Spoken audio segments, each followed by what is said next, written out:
This channel does not promote any violent, harmful, or illegal activities. All content provided by this channel is meant for an educational purpose only. দেখুন, new Jalpaiguri থেকে Dhaka Mitali express বন্ধ হয়ে গেছে। এতে ক্ষতিগ্রস্ত দুতরফের মানুষই।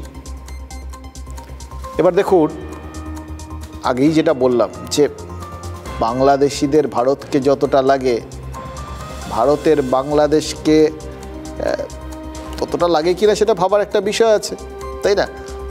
বোধহয় বাংলাদেশেরই একটু বেশি লাগে।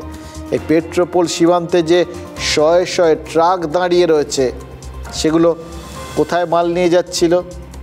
বাংলাদেশে। সেই মাল না পৌঁছানোয় কাদের বাজারে সংকট তৈরি হবে?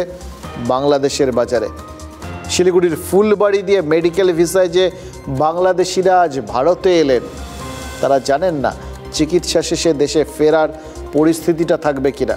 এই মুহূর্তে বাংলাদেশে থাকা ভারতীয়দের নিরাপত্তা নিয়ে উদ্বিগ্ন বিদেশ মন্ত্রক। প্রায় 1000 ভারতীয় ইতিমধ্যেই ভারতে ফিরে এসেছেন।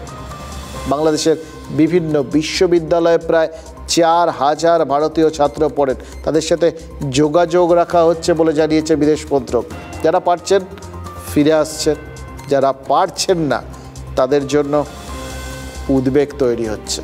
ये प्याज है, नासिक से लेके आया है। और इधर में हम 4-5 दिन से खड़ा है। मेरा गाड़ी खाली नहीं हो रहा है। डेली पार्टी वाला बोल रहा है कि आज चल जाएगा, कल चल जाएगा। 5-6 दिन हो गया। अब बांग्लादेश जाए क्या नहीं जा रहा है, अब तो डेली बोल रहा है आएगा जाएगा, तो हम लोग क्या जानेंगे। কাঁচা মাল আছে, কাঁচা লঙ্কা আছে, পেঁয়াজ আছে, আদার গাড়ি আছে, টমেটোর গাড়ি আছে, ফলের গাড়ি আছে, সব কিছু গাড়ি আছে এখানে। কাঁচা মাল না ঢুকলে তো বহুত টাকা ক্ষতি হয়ে যাবে। এই কাঁচা মালের গাড়ি আজকে যাবে, আজকে তো খালি করার দরকার, তো মাল তো সব পয়সা নষ্ট হয়ে যাবে। আমি ঢাকার কাছাকাছি দিয়ে শিবচর বলে জায়গা আছে, ওইখান থেকে আসলাম। আপনি কি ইন্ডিয়ান? হ্যাঁ, আমি ইন্ডিয়ানে। কি অবস্থা বাংলাদেশ অবস্থা খুব খারাপ, কোনো গাড়ি বাস কিচ্ছু চলছে না। সে আমি লোকের বাইকে করে করে আমার আসতে হলো। নেটওয়ার্ক তো খুবই অসুবিধা, বাড়ির সঙ্গে কোনো যোগাযোগ বা কোনো রকম কিছুই করতে পারিনি। আগামীকাল রাত 10টায় এসে যশোরে নেমেছি। এখন গাড়ি অ্যারেঞ্জ করে ইন্ডিয়াতে বেনাপোল এলাম, তারপরে ইন্ডিয়া ইমিগ্রেশন ক্রস করে এখন ঢুকলাম ইন্ডিয়াতে। 6টার দিকে বেরোতে যাচ্ছিলাম, কিন্তু 6টার সময় ফায়ারিং স্টার্ট হয়ে গেছিল, তো আমরা তখন বেরোতে পারিনি। সামনে একদম ফায়ারিং হচ্ছিল। এখান থেকে তো আমরা নিয়ে যাবো কলকাতা, এখান থেকে কলকাতা যাবো। আপনি ক বছর পড়ছেন ওখানে? আমার সেকেন্ড ইয়ার চলছে। দেখুন, রুশ ইউক্রেন যুদ্ধে ইউক্রেনে আটকে পড়েছিলেন ভারতীয় ছাত্ররা, তাদের ফিরিয়ে এনেছিল বিদেশ মন্ত্রক। ভারতীয় ছাত্রদের সেফ প্যাসেজ দিতে রাশিয়া আর ইউক্রেন দুপক্ষই সংঘর্ষ বিরতি ঘোষণা করেছিল। ভারতীয় ফ্ল্যাগ লাগানো বাসে কেউ আক্রমণ করেনি। এর আগে ইয়েমেন থেকে ভারতীয়দের বেরোনোর সুযোগ করে দিতে সৌদি আরব 48 ঘন্টা বিমান হানা বন্ধ রেখেছিল। আফগানিস্তানে তালিবানের উত্থানের সময় কিন্তু ভারতের কূটনীতিকরা বিনা বাধায় ফিরে এসেছেন, কোথাও ভারতীয়দের কোনো হামলার মুখে পড়তে হয়নি। কিন্তু প্রতিবেশী বাংলাদেশে থাকা ভারতীয় ছাত্রদের নিরাপত্তা নিয়ে উদ্বেগটা কিছুতেই যাচ্ছে না।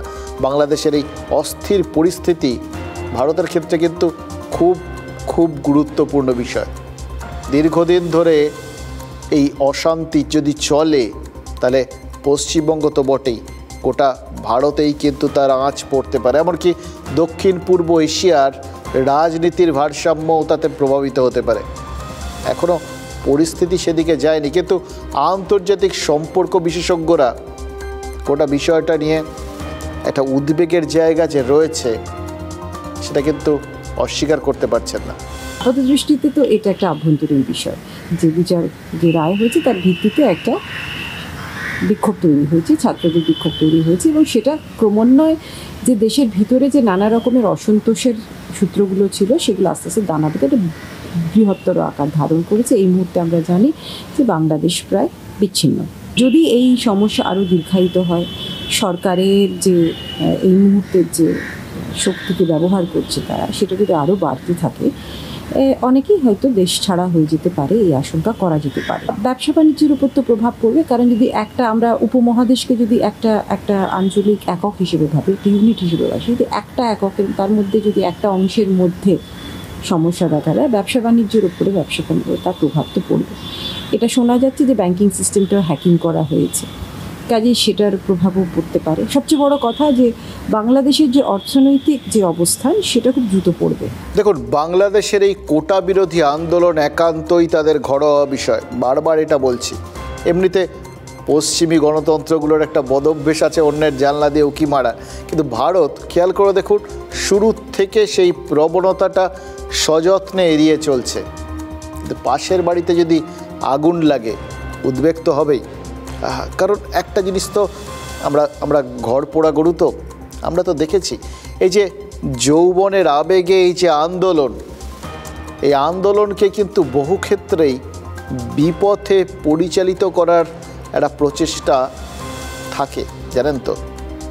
অনেকে এইরকম আন্দোলনের মধ্যে মিশে যায়, তারপর নিজের স্বার্থ সিদ্ধি করে নেয়, মাঝখান থেকে আন্দোলনটা বদনাম হয়ে যায়।